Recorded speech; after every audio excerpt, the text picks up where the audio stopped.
payload into its intended orbit. The second stage for this mission is also debuting a new medium coast configuration. Just in case you didn't know, our second stages have 3 general configurations: standard, medium... 3 spacecraft, internal power, go for launch. Hearing some chatter on the nets there. So we do use different configurations of that second stage, depending on how long the second stage needs to operate after launch. A medium coast kit, which is what we're using today, provides better performance for some missions and includes an added battery loaf or power pack, a painted gray stripe on the outside of the fuel tank, and other hardware to make sure the fuel and stages systems operate as long as needed once we get to space. If you look very closely just above the countdown clock on your screen, you can see that stripe of gray paint. While in space, the paint will absorb heat from the sun in order to keep the second stage fuel warm enough for our long flight today. Now, as a quick note, payload deployment for Jupiter 3 is scheduled to occur after 3 second stage engine burns and will take place around the T plus 3 hour and 30-minute mark. So hopefully you'll stick with us. Now, above the second stage is where our payload is safely enclosed inside of our carbon composite payload fairing halves. The fairing protects the payload from aerothermal loads, heating, and contamination during ascent. Once we reach the vacuum of space, though, the fairing isn't needed anymore, so we'll jettison the fairing halves as the second stage continues on its journey to orbit. Both fairing halves supporting today's mission are also flight-proven, just like our side boosters, with one half flying for its 5th time and the other for its 6th. We will be attempting to recover the fairing halves again today as well with our recovery vessel, Doug. And now, with just about T-minus 8 minutes and counting, here's a little bit more on our customer and our payload.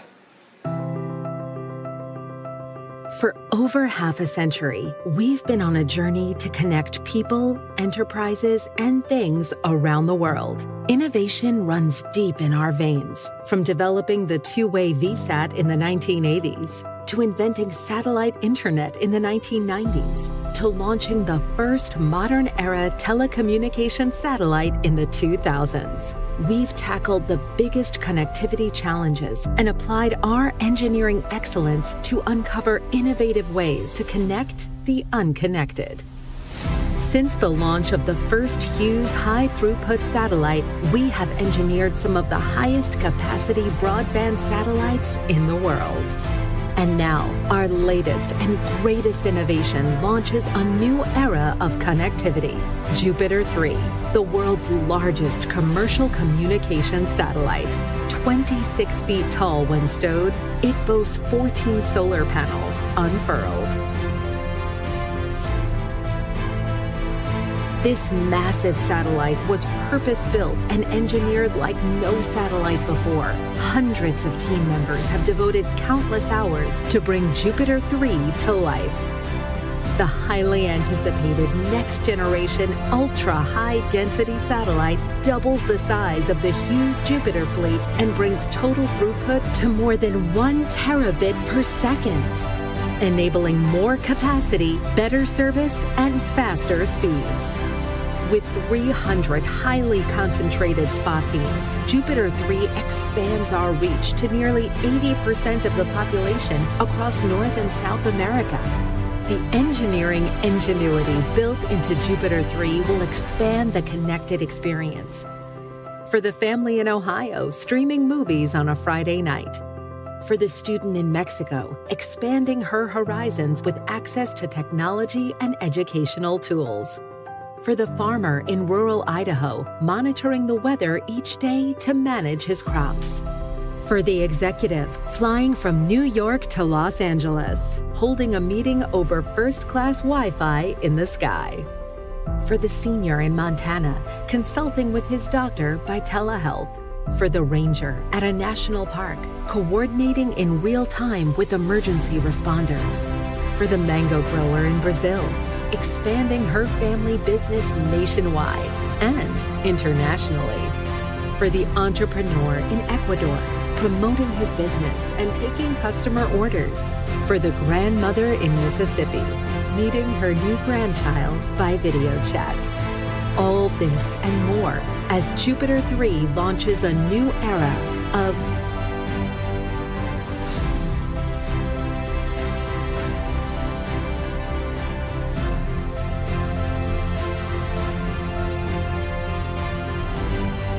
Join us. As a quick update, it looks like we actually don't have a recycle opportunity tomorrow, but weather has improved with only a 10% probability of violation. So we're looking great for liftoff. Next up, in preparation for liftoff, the clamp arms... Strongback retract in progress. Welcome.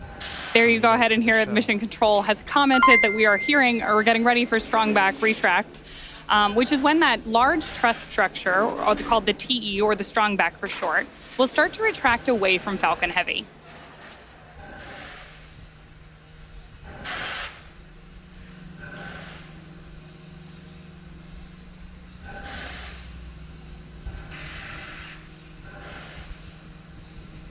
Now, before we can retract the TE, the clamp arms have to open up from around the vehicle, which you can see on your screen right now, moving back into that fully retracted position.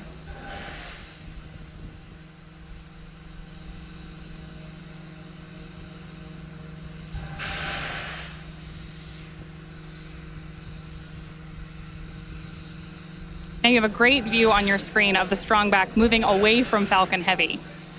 Not only is the strongback being used right now to route umbilical lines up to the vehicle, it's also what we use to roll Falcon Heavy out to the launch pad and raise it into its vertical position.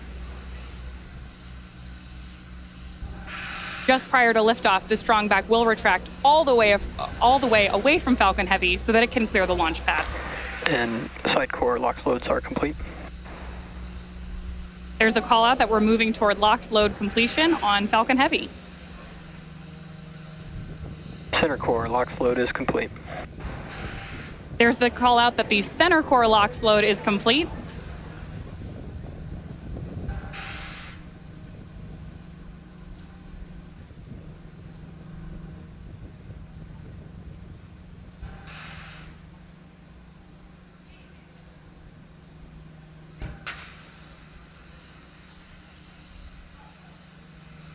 As always, those white clouds venting from around the side of Falcon Heavy are nothing to worry about.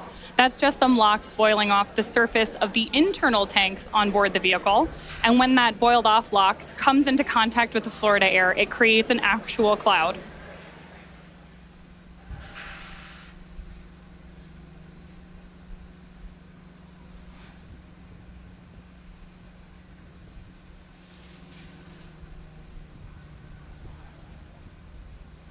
Incredible views from the launch site down in Florida tonight. Stage 2 LOX load is complete. There's the final call out that LOX loading is complete on Falcon Heavy. That means that the next major flight milestone we're listening for is startup.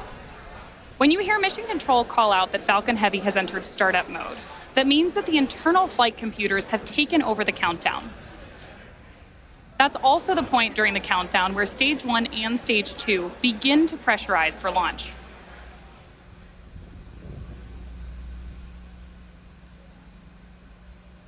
Ground gas closeouts.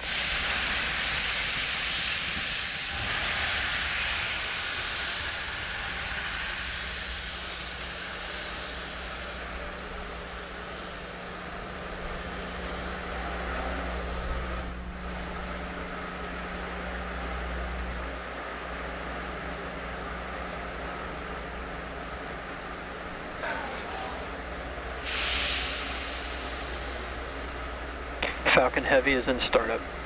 There's that call out that Falcon Heavy is in startup mode. With that, the only thing left is to hear Mission Control Launch Director give us the final go for launch. Falcon Heavy, go for launch. Great news out of Mission Control. So with just a little bit more than 30 seconds to go, all systems are go for the launch of Falcon Heavy and our Jupiter 3 spacecraft. T-minus 30 seconds.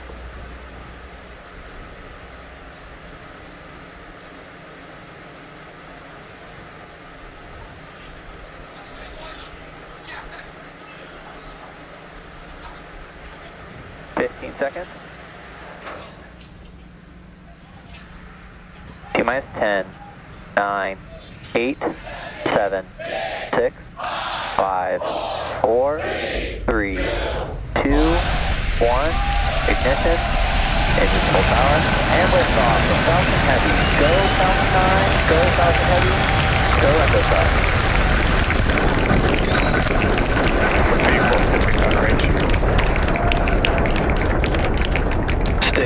1, chamber pressure is nominal.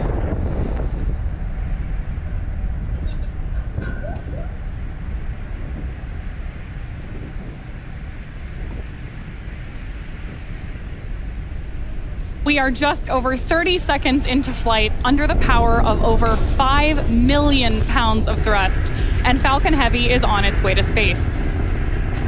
Right now, we're throttling down in preparation for max Q, which is, of course, the moment of peak. Power and telemetry nominal. Callouts there that power and telemetry are both looking good for Falcon Heavy. Again, what we're preparing for next is max Q, which is the peak mechanical stress on the rocket. So that is a critical flight milestone for us today. And with that supersonic call out, we know that Falcon Heavy is moving faster than the speed of sound.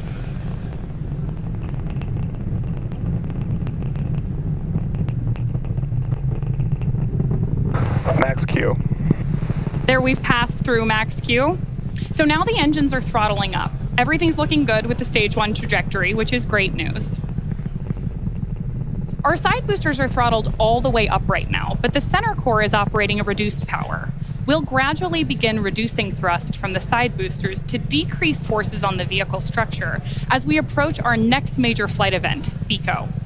BECO, which stands for Booster Engine Cutoff, is expected at about 2.5 minutes into flight. That's where we'll shut down the engines on the side boosters. And then following BECO, the side boosters will separate away from the center core and begin their trip back to Earth. The center core engines will then ramp up to full power and burn for approximately another minute, while the side boosters execute their boost back burns simultaneously. Incredible views of Falcon Heavy right now. And as a reminder, although we are not attempting to recover our center core due to performance today, we will be attempting to land those 2 side boosters on landing zones 1 and 2, so we'll have great views for you on the right-hand side of your screen.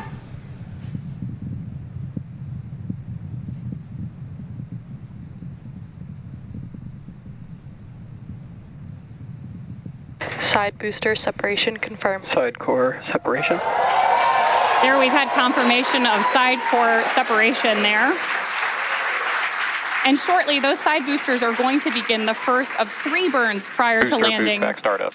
Back on land. There's the call out that we've had boost back begin. We're going to have several things happen in quick succession here. So some of the things we're looking for are MECO on our main engine, and then those 2 entry and landing burns of the side boosters.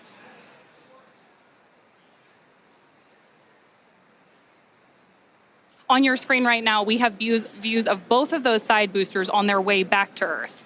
There we go, over on the side right there.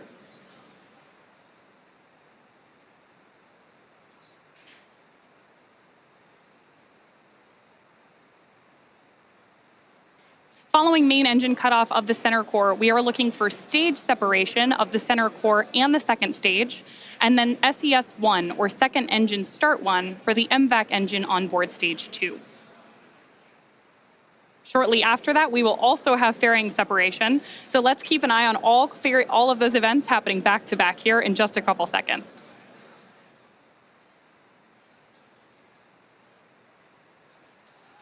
Booster boost back shutdown. There's confirmation that the boost back burn on both side boosters has Stage completed. separation confirmed. Acquisition of signal for Muta. Stage 1 FTS has saved center core. MVAC ignition. So you saw on your screen there, we had successful boost back burn on the side boosters, main engine cutoff on our center core, stage separation, and that beautiful view means that we have had second engine start 1. That will wrap it up. Fairing separation confirmed. That wraps it up for our center core and our fairing halves tonight. So while stage 2 now continues on its journey to space, those fairing halves are currently falling back to Earth. All vehicles are following nominal trajectories.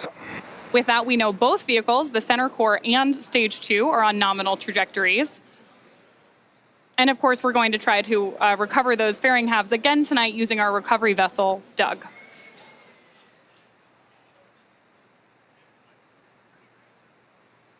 So next up, we'll be attempting to recover the 2 Falcon Heavy side boosters on land back at LZ-1 and LZ-2.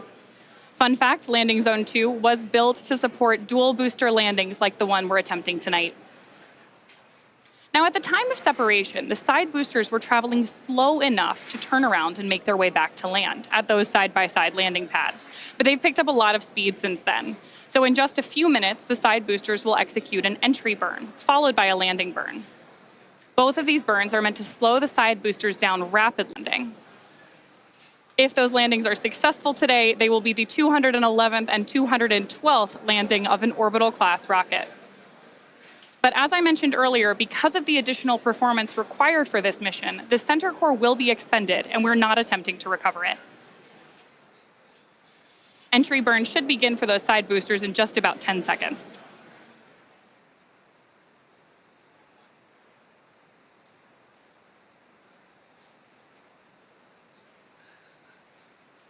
Side booster entry burn startup. There's confirmation from mission control that the entry burn has begun. Now, each side booster has ignited just one engine in preparation for landing. Side booster entry burn shutdown. There's confirmation that we have now shut down for the entry burn. Next coming up is our landing burn. And as a reminder, this will be a Side boosters FTS has safed. a 3-engine landing burn on each of those side boosters.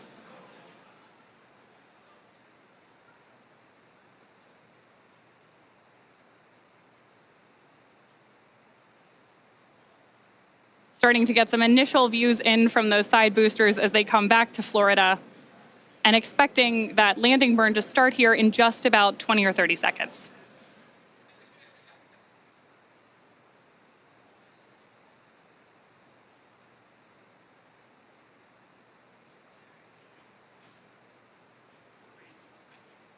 Both side boosters are transonic. Boosters are transonic on their way back to land at LZs 1 and 2. Side booster landing burn. Landing burn has started.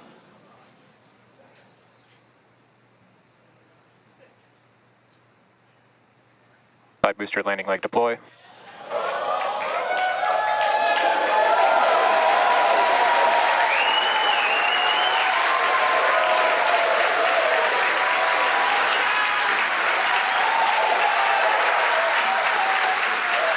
Dual side booster landing confirmed. That is absolutely incredible, and as you can see, our team is thrilled. Stage 2 FTS has safed. With that, we have successfully landed both Falcon Heavy side boosters on landing zones 1 and 2.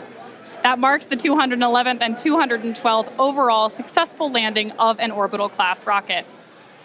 Next up, in just about 10 seconds, we are looking for second engine cutoff 1 of the MVAC engine up in space.